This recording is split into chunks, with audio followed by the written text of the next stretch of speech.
Halo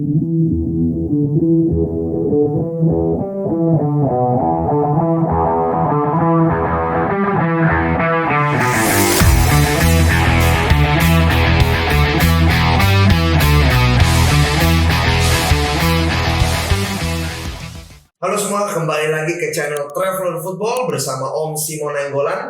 Halo. Halo Om. Halo. Sehat semua? Aman? Puji Tuhan, haleluya. Alhamdulillah. Alhamdulillah. Oke guys, jadi pada hari ini kita akan membahas hal-hal yang unik-unik seperti datang ke training ground atau misalnya ketemu-ketemu dengan pemain secara langsung dan pengalaman Om Simon menjalani hal-hal ini. Sebelum kita mulai, jangan lupa like, subscribe, dan juga nyalain bell notification on supaya nggak miss semua tips and trick dan pengalaman Om Simon menjadi traveler football. Oke, mantap. Oke, Om. Jadi banyak nih yang nanya-nanya teman-teman kita yang juga pengen berangkat nonton bola ke stadium-stadium kayak Om Simon. Kalau misalnya ngurus visa, itu susah apa sih Om? Susah. Oke, visa itu kan ada izinnya di Kuningan City. Oke, tips pertama adalah memang jauh-jauh hari rekening bank itu harus balance yang baik ya. Jadi ada banyak orang berpikiran bahwa kalau uang gua banyak pasti diterima. Nggak gitu juga sih gitu loh. Setahu gue ya gitu. Ada beberapa case yang uangnya saldonya banyak ternyata di reject. Yang paling utama itu adalah surat referensi yang jelas, yang pastinya buat yang sudah bekerja sangat terbantu kalau kantornya mengeluarkan surat bahwa yang bersangkutan akan pergi ke tanah Inggris untuk misalnya jalan-jalan gitu. Kemudian ya pastinya jalan-jalan karena mau nonton bola akan traveling sebagai turis. Jadi tempat kerja itu jelas-jelas harus merecognize bahwa ini memang pegawainya. Kemudian kami kalau boleh HRD-nya mengeluarkan statement mengatakan bahwa dia akan kembali untuk bekerja kembali di sini gitu. Jadi ada jaminan bahwa yang ditakutin oleh pemerintah Inggris tentunya kalian atau kita itu lutang lantung nggak keruan sampai sana atau nggak jelas kemana gitu loh. Itu aja sih sebenarnya. Tentunya ketidakjelasan itu tercermin dari amount jumlah uang yang dibawa karena mereka tidak pengen tentunya semua negara juga tidak pengen turis itu terlantar di sana karena jadi tanggungan negara. Itu sih keduanya tentunya yang paling menjadi concern mereka nggak jadi pekerja gelap nantinya gitu. Tapi itu mesti yang selanjutnya. Tapi yang paling pertama sebagai turis kalau terlantar tidak bisa bayar hotel atau dan lain-lain itu akan membuat sulit. Jadi bukan hanya kalian yang sulit atau kita yang sulit, tentunya negara bersangkutan jadi sulit ngurusin kita. Tentunya ada KBRI yang jadi tambahan kerjaan. Nah itu disortirnya, di screeningnya dengan berapa sih kebutuhan yang layak, gitu. Kebutuhan layak itu misalnya per hari kita menghabiskan secara masuk akal yang average 200 pound misalnya. Penginapan 100 pound, makan 50 per hari dan lain-lain dan transportasi 50 per hari berarti sekitar 200. Kalau kita mau stay di sana sekitar 7 hari atau 6 hari atau 5 hari ya tinggal dikalikan. Nah, sumber uang itu menjadi penting juga gitu loh. Tiba-tiba punya uang itu dari mana gitu kan. Sumber uang itu adalah misalnya Anda bekerja berarti gaji dan akan terlihat dari lalu lintas di rekening 3 bulan terakhir. Jadi kalau teman-teman semua punya rencana pergi di bulan Mei, ada baiknya dari bulan Januari, Februari, Maret gitu. Ya disiplin ininya, disiplin keuangannya, gaji itu masuk dengan baik, kemudian pengelolaannya, ya namanya kita punya pengeluaran tiap bulan mungkin habis lagi, ya itu ya biasa gitu loh. Tapi bahwa kalau kita bilang kita punya penghasilan 5 juta perak, 6 juta perak, 7 juta perak, ya terlihat jelas bahwa ada di akhir bulan itu ada pentransferan atau apa, itu terlihat.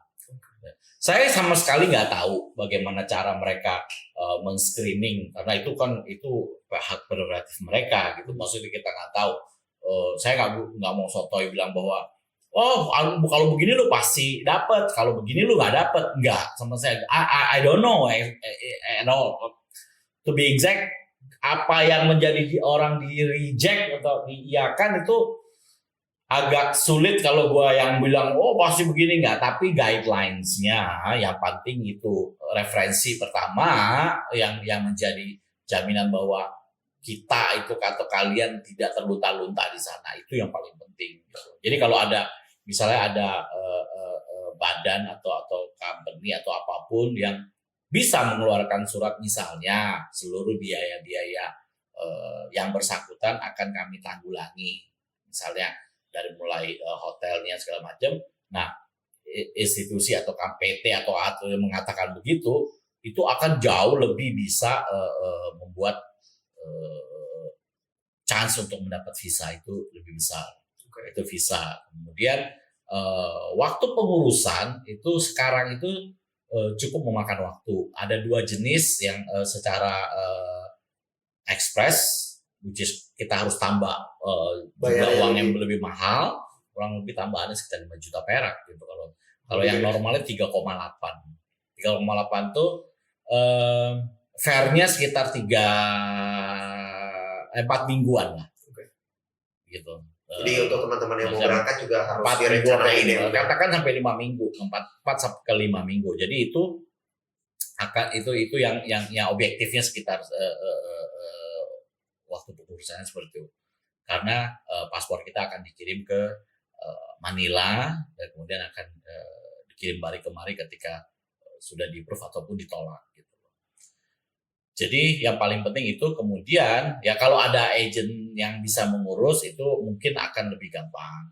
Maksudnya bukan lebih gampang karena ada form yang harus Anda isi, ya ikutin aja gitu di form itu tuh ada isi apa pengisiannya. Tapi kalau melalui agent ya tentunya ada sedikit ekstra cost untuk membayar pihak ketiga untuk membantu pengisian dan lain-lainnya, sehingga itu akan menurut saya lebih teratur gitu ketimbang kita sendiri. Tapi semuanya bisa dilakukan sendiri. Kalau mau lakukan itu tinggal buka website agensi tertentu yang ditunjuk itu, kemudian ya gampang lah, Google aja kan gitu. Kemudian ikutin aja. Pertama kali saya ngurus visa itu saya ngurus sendiri. Saya yang buka website-nya, saya isi semua pertanyaan-pertanyaan yang ada di situ, saya isi sendiri gitu. Saya nggak pakai agent. Justru saya minta tolong itu setelah terakhir-terakhir ini karena kesibukan atau yang lain yang agak membuat saya nggak punya waktu yang lebih teliti, takutnya salah gitu. Jadi ada dibantu sama agent. Tapi sebelumnya 2, 3, 4 kali pertama itu semua saya ngurus sendiri gitu. Malah saya bantu beberapa teman waktu awal-awal pergi sama saya bantu isiin gitu loh. Saya ngisiin, kemudian apa semua itu disubmit. Kemudian setelah semua itu disubmit, nanti nanti ada pertanyaan kapan waktu untuk mereka dapat slotnya untuk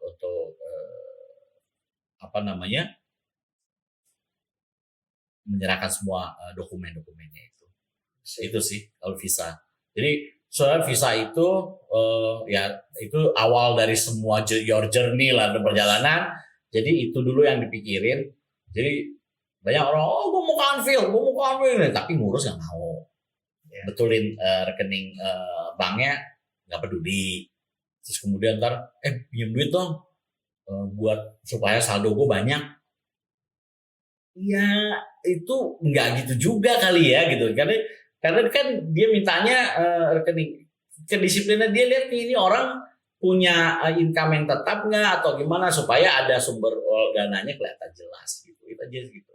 Jadi boleh mulai lupain sih dengan cara-cara trik-trik yang pinjam uang kemudian biar saldonya kelihatan banyak gitu. Banyak juga tuh Om itu yang jadi pertanyaan gitu ya. Ya. Mungkin Om bisa tahu bisa enggak. Cuma banyak yang nanya angka nominalnya tuh berapa sih Oh, nominal apa? untuk dianggap sufisien untuk berangkat? Tinggal kita hitung aja. Kalian bisa lihat penginapan yang kalian mau pakai. Ya, saya nggak bisa bilang angkanya berapa karena kadang penginapan yang dipilih kan beda dong setiap Jadi orang. tergantung logistik juga ya Om ya. Loh iya dong. Sekarang gini, kalau kalian mau nginep dengan harga $100 per malam, $200 £200 per malam, $300 per malam atau £50 per malam, tinggal buka. Ya saya nggak usah sebut brand, ya website itu tinggal gampang, banyak sekali. Lihat aja banyak Airbnb atau apa. Nah, kalau udah tahu patokannya misalnya kita mau spending £50 per malam, ya, kali 7 malam, kali 6 malam, kali 5 malam, terus kemudian makan dan itu ya. Jadi kira-kira, nah, ketika kita mengatakan kita akan harus submit juga hotel tempat kita tinggal. Ya. Nah, nanti kan dia lihat, oke, kalau terus you stay for 5 days, 5 nights di situ atau 3 malam di sini, 2 malam di sana, rata-ratanya berapa? Kemudian dilihat income per bulannya berapa, gitu. Nah, jadi berarti gue harus punya uang sampai 50 juta, 100 juta. Enggak juga begitu. Ya. Gitu. Enggak juga begitu. Karena apa? Ya, kalau lu mau nginepnya cuman per malam 50 dan lain-lainnya, dan angka income lu di rekeningnya sufficient, mencukupi, saya rasa mereka akan approve. Dan kemudian yang paling penting juga adalah latar belakang. Latar belakang misalnya punya rumah di sini, kalau punya istri berarti ada surat nikah disertakan, kakak dan itunya jelas, itu pasti. Kalau itunya nggak lengkap, wah dianggap di sini aja dia nggak jelas, dia mau gitu loh. Nah itu menjadi penting, itu aja sih. Karena orang punya mimpi mau pergi ini, tapi ngurusnya, betulinnya itu semua nggak mau gitu. Mau tiba-tiba dia mau berangkat ya bisa. Gitu. Soal kalau beli tiket pesawat itu you could be anytime gitu loh. Kalau beli tiket pesawat lo punya uang berapa, begitu banyaknya airlines pilihannya. Kemudian ya tipsnya sih sebenarnya belinya di travel fair. Oh iya, itu pertanyaan selanjutnya sebenarnya Om. Iya. Tips itu. Oke. Jadi yang paling utama ya visa itu sebelum itu menjadi paling penting adalah berapa gitu. Jadi soal yang lainnya itu lebih bisa diatur lah, lebih bisa dipilih yang opsi. Kalau ini kan harus teratur. Jadi misalnya next season dia Agustus, September gue mau ke Anfield. Ya dibenahin itu namanya rekening korannya, rekening tabungannya, itunya dirapihin, artinya uangnya masuk itu tertata dengan baik. Kadang-kadang jangan terlalu kasbon dulu di kantor sehingga nanti nggak ada transferannya, kurang lebih begitu kan. Ya harus inilah disiplin diri dulu untuk suatu tujuan yang Anda mau lakukan. Nah, kemudian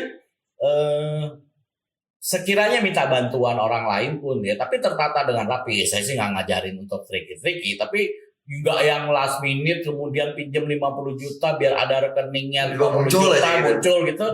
Ya saya sih nggak tahu ya, tapi secara logikanya menurut saya itu possibility untuk di reject tuh lebih besar gitu loh. Jadi kalau lu mau pinjam gitu ya teratur aja gitu dari lu berangkat bulan Agustus. Dari mulai Maret ini temen lo minjeminnya masukinnya teratur gitu loh kalau mau pinjam. Maksudnya jangan di ujungnya doang gitu. Bego banget lah masukin lah ya. Iya, maksudnya dadakan maunya ini gitu. Jadi belajarlah lebih teratur gitu. Menurut gua sih gitu. Kemudian ya itu tadi. Berikutnya baru yang jadi lebih ke ini sih, mungkin teman-teman kita bertanya juga ya Om ya. Kalau misalnya untuk penerbangan itu kan selalu yang menjadi pertimbangan utama lah ya. Soalnya kan itu emang dianggap orang bahwa pemikirannya itu untuk berangkat itu belasan juta, PP bahkan one way orang ketemu. Nah, ada nggak tips dari Om Simon untuk penerbangan gimana caranya paling hemat atau paling best value, dan itu biasa tuh airline apa? Oke. Best value tentunya fluktuatif. Okay. Tergantung kapan mau belinya, di saat apa. Saat terbaik adalah kalau ada travel fair. Saat terbaik itu beli. Makanya gini loh. Kalau sudah rekening korannya, rekening tabungannya dibenahin dengan baik, jadi kan udah tahu nih kira-kira kalau ada transferan gaji 15 juta atau 10 juta atau 7 juta atau mau pinjam temen tadi biar bagus ya kan, rekeningnya biar kelihatan bagus, tertata, pinjamnya tertata rapi, jangan yang tadi saya bilang nggak, jangan jeblok di ujung 100 juta gitu, itu belum tentu juga. Tapi kalau memang mau dipinjemin ya 20 ya kan, habis dipinjemin dikeluarin lagi mungkin gitu ya, bukan ngajarin gimana, nggak benar, tapi kalau mau bikin yang bagus tertata ya tertata rapi juga gitu loh. Terus nah kalau udah tahu nih ini gue rekeningnya gue udah benahin dengan benar, terus dokumen gua lengkap, kakak ada misalnya, terus kalau yang udah nikah surat nikah, yang belum nikah, terus yang paling penting kalau udah kerja ya kalau gue bilang udah kerja ya udah direstuin sama ART, misalnya ngomong sama bosnya atau gitu, Pak izinnya Pak nanti bulan September nanti gitu kan, dari jauh-jauh hari ngomong dulu gitu. Nah kalau udah tahu begitu kemudian dapat approve, ya boleh gitu, nanti kamu saya cuti gitu. Oke, September misalnya gitu kan. Tentunya setelah itu dilihat kapan ada travel fair. Setelah ada travel fair ya dibelilah tiketnya gitu loh. Kalau saya bilang, kalau airline-nya, airline Middle East itu cukup cukup menggiurkan, harganya cukup baik pada saat travel fair itu, cukup bargain lah, cukup bisa juga harga-harganya cukup menarik gitu loh. Jadi Etihad, Qatar, Emirates. Kadang itu berganti-gantian mereka gitu. Maksudnya Middle East yang itu kan Om. Ya saya lihatnya begitu, karena gini, dia ada route-nya yang kalau kita ngomong ke Anfield ya, berarti jalur termurah itu adalah terbang ke Manchester. Ah iya benar. Gitu loh, terbang ke Manchester itu, dari Manchester kita bisa naik kereta, ada kereta dari Manchester ke, ada bus, ada kereta, tapi yang paling gampang kereta 40 minutes gitu, dekat banget, 45 minutes udah sampai ke Liverpool. Oke, terus ya tiket pesawat itu tergantung, ya yang pasti ada black date itu jam tanggal-tanggal yang high season. Itu udah pasti. Desember itu mulai dari tanggal 15 ke atas itu sangat mahal.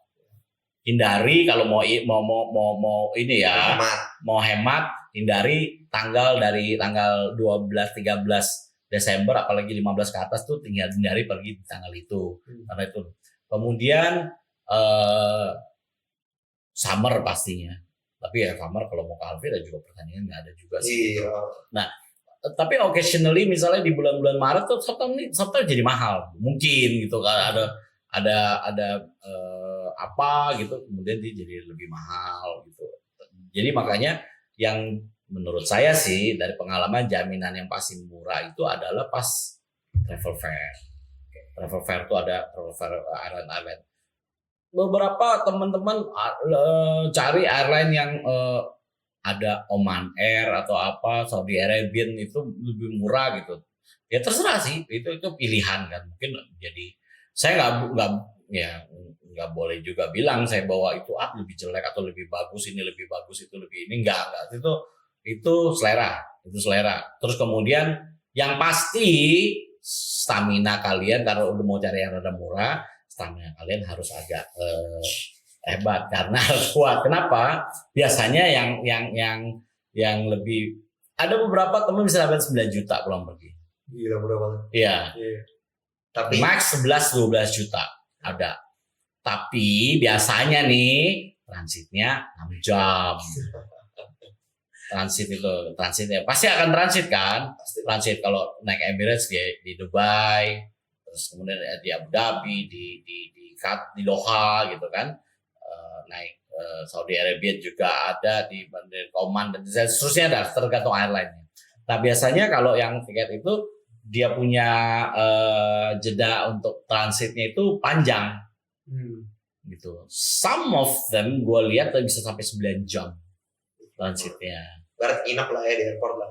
Ya kalau mau keluar extra money ya berarti ya ngapain beli hotel di airport mahal pasti. Mendingan beli tiketnya yang lebih mahal. Beli sekaligus jalan. Udah pasti kan gelepak istilahnya kan, ngegelar, glosor. Nah itu bayangin gitu kalau 8 jam 9 jam cukup melelahkan. Kemudian sampai di sananya perbedaan waktu itu menjadi penting karena kalian terbiasa dengan waktu time yang lebih difference yang kita di sini lebih awal 5 sampai 6 jam. Gitu. Kemudian mundur itu penyesuaian bisa 1 sampai 2 hari kalau belum biasa. Kemudian belum lagi cuaca yang sangat mulu ya di Inggris. Ya Inggris itu terkenal dengan negara yang dibilang gloomy. Iya, very gloomy. Kalau cerah itu kadang-kadang emang kita di Inggris ya gitu. Iya malah bingung ya. Gitu. Jadi ada matahari itu mungkin dalam setahun sangat sedikit, tapi lebih mendung-mendung yang bikin ngantuk. Iya benar. Gitu itu lebih sering. Tapi ya nggak selalu lah. Tapi ya itu tadi tipsnya untuk airline gitu. Jadi kemudian ya itu pilihannya ke Manchester menurut saya. Tapi kalau misalnya kalian memang mau lebih ya tentunya extra money ya kan. Itu kalau lihat saya tuh suka selalu kalau masuk London tuh suka terus naik buat teman-teman yang lebih berani advance ya gitu nyewa mobil tuh salah satu opsi yang cukup menarik karena dan dia setirnya sama kayak kita. Oh ya kalau bisa nyetir di sini ya most likely bisa nyetir di sana, cuman beberapa ya kita kan suka nembak tuh ya Simi, jadi peraturan dia nembak hati-hati ya men. Wah, kenapa? Karena ada peraturan lalu lintas yang sebenarnya diajarin di sini, cuman kita nggak tahu gitu bahwa kalau di bundaran itu harus berhenti udah main yang sebelah kanan gitu kan, kita menyelonong aja kalau ditabrak orang pasti gitu karena sana di Inggris terutama mereka cukup patuh kan untuk nyetir itu mereka kan udah ada panduannya ketika ngambil SIM-nya, jadi mereka jarang sekali berpikiran bahwa lu bakal nggak patuh gitu. Jadi begitu lu nggak patuh, mereka nggak siap untuk melihat orang nggak patuh. Jadi terjadilah tabrakan. Itu bahayanya di situ. Jadi kalau mau nyetir dan berani nyetir dan punya extra money untuk nyewa mobil, itu saya rasa belajar deh lihat tuh rambu lalu lintas yang sebenarnya gimana gitu loh. Jangan ikutin peraturan lalu lintas kita yang tidak diikuti. Jangan coba-coba tuh ya apa namanya speeding. Inggris terkenal dengan sangat banyak kamera lalu lintas, sangat banyak. Speed kamera terbanyak dan di perempatan lampu merah jangan pernah merobos gitu loh. Terus apa namanya parkir itu jangan seenak-enaknya, itu bisa mahal sekarang. Kalau di sini mah gampang ya Om ya. Ya ini buat yang berani nyetir ya gitu. Nah itu kembali lagi tadi kalau berani nyetir itu enak tuh misalnya masuk dari London kemudian jalan sampai ke utara itu bisa. Saya selalu suka melakukan itu karena saya suka mampir ke stadion-stadion lain. Jadi itu bisa jadi opsi juga ya Om ya. Opsi. Jadi kalau dari jauh-jauh hari kalau udah punya ekstra atau misalnya berdua atau bertiga, saya sih kalau berani itu saya lebih encourage untuk nyetir karena sharing sewa mobilnya, bensinnya nggak murah, bensin tuh wah kita mau murah di sini, naik kotanya naik dulu bandingin sana murah di sini. Terus di sana cukup mahal, tapi kalau misalnya kalian bisa sharing itu saya buat pengalaman karena kita belajar banyak bagaimana culture, behavior dan macam-macam. Terus lihat ke stadion-stadion itu buat pecinta bola cukup menarik karena lihat kita lihat stadion milik MK Dons gitu kan yang cukup menarik karena stadion itu dikelilingin dengan hotel dan kamar yang bisa lihat ke pitch gitu. Terus ada stadion-stadion lain, stadion kecil, stadion ini gampang terjangkau karena kalau kita bawa mobil gitu loh. Kita zaman sekarang kan tinggal pasang GPS, Google gitu kan sudah beres sampai gitu itu kalau berani. Nah, balik lagi kalau yang standar ya pilihan terbaik menurut saya kalau untuk Anfield ya tentu masuk dari Manchester. Jadi kalau dari Doha terbang ke Manchester turun. Kemudian ikutin aja. Pokoknya kalau di sana itu jangan takut tersesat. Hampir nggak mungkin sih. Yeah. Karena jelas semuanya mau naik kereta ke sana, naik bus ke sana. Nah ini gitu gak usah takut. Kemudian datang ke loket, beli tiketnya. Mereka sangat informatif. Belajarlah, biasakanlah bertanya sama di pusat-pusat informasi itu. Mereka disiapkan kok emang untuk ditanya gitu loh. Jadi tanya, apalagi kalau kebetulan ya if you are lucky ketemu orang yang sangat baik, dia bisa alternatif dia jelaskan begitu jelas. Tentunya untuk harga tiket dan segala macam gampang, tinggal Google, kemudian itu pilihannya banyak. Dia kemudian ada beberapa pilihan-pilihan untuk paket gitu loh. Ya. Bisa satu kartu bisa untuk naik kereta, bisa untuk naik bus gitu-gitu. Kalau mau ngirit hindari naik taksi, karena taksi cukup mahal gitu. Karena gitu gede salaman gitu, tapi kamera gua orang itu bikin video gitu kan, dan gua salaman, terus gua boleh, gua bilang gini, gua punya baju lu, boleh minta? Oh boleh dong, kata dia gitu, dia yang ngomong gitu. Si manajer diem aja gitu, sama asistennya atau cewek apa manajer dia main ngeliatin gua, boleh dong kata dia gitu, ya dia belum boleh, gua keluarin langsung iyalah pas jalan. Nah, gua akan kasih banyak giveaway, jadi lu jangan lupa cek dan follow profile gua, oke?